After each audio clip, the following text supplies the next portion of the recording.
Nose reshaping or rhinoplasty is one of the most common plastic surgery procedures performed today. Often the structure or size of the nose is not proportionate with the other features on the face.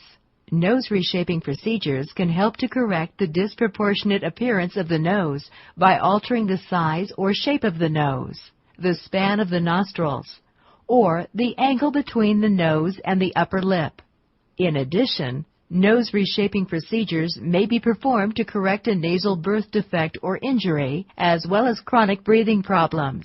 It is important to realize that individuals considering a nose reshaping procedure should be at least 15 years of age, as this procedure should only be performed after the nose has finished developing completely.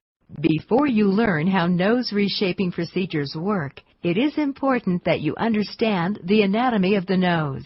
The framework of the nose is primarily made of bone and cartilage. The upper portion of the nose is supported by bone. Dorsal humps, which are areas of built-up cartilage or bone, can form along the dorsum, or ridge of the nose. The lower portion of the nose is supported by different plates of cartilage that extend laterally from the center of the nose, determining the shape and appearance of the nasal tip. During a closed rhinoplasty procedure, the physician makes small incisions inside the nostrils to gain access to the bone and cartilage. In contrast to an open rhinoplasty, the skin is not lifted away from the framework of the nose.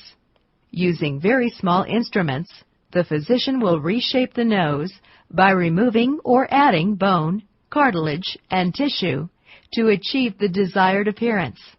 While some physicians prefer the closed technique due to shorter procedure and recovery time, both types of procedures can produce excellent results.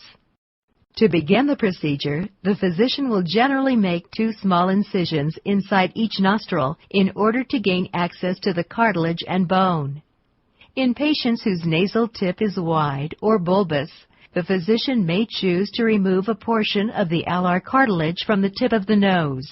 Depending on your anatomy and the extent of treatment necessary, the physician may choose to use sutures to bend or pull the alar cartilages inward to create a narrower tip or adjust its position. One of the primary goals of nose reshaping is often to remove a dorsal hump.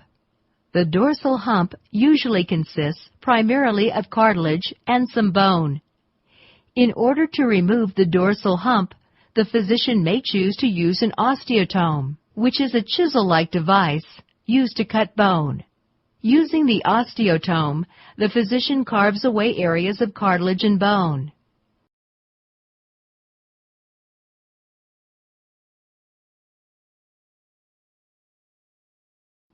Following the removal of the dorsal hump, your nose may have what is known as an open roof, which is an open space between the nasal bones. The physician may use a fine surgical rasp to smooth the edges of the nasal bones. In addition, they will perform an osteotomy to reposition the nasal bones and close the open roof. An osteotomy involves breaking the nasal bones in order to reposition them. Although it is not always necessary, an osteotomy can be performed to correct a high nasal dorsum with a dorsal hump, close an open roof after the removal of a dorsal hump, or create a narrower base of the nose. Using an osteotome, the physician will carefully create breaks in the nasal bones by tapping the device gently along a designated path. Once broken, the nasal bones are shifted upward to close the open roof. Once the physician has finished reshaping the nose, the incisions inside the nose will usually be closed with dissolvable stitches.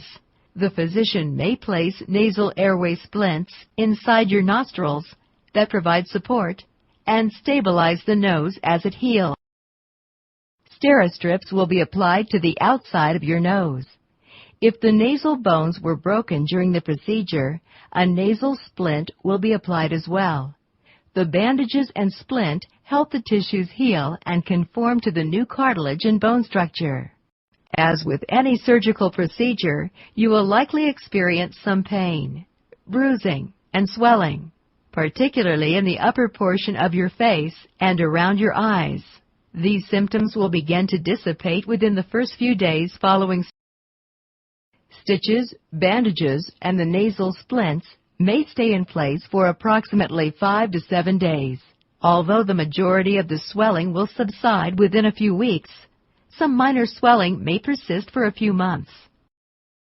Depending on your rate of recovery, the bruising will begin to fade, and you will be able to return to work within 7 to 10 days following your procedure. As you begin to heal and the swelling in your face subsides, you will start to notice the effects of your nose reshaping procedure. However, like other surgical procedures, the final results may continue to evolve for up to 1 year. Although nose reshaping procedures are not intended to achieve perfection, by adjusting the proportion and profile of your nose reshaping can help to significantly enhance your self-confidence and appearance.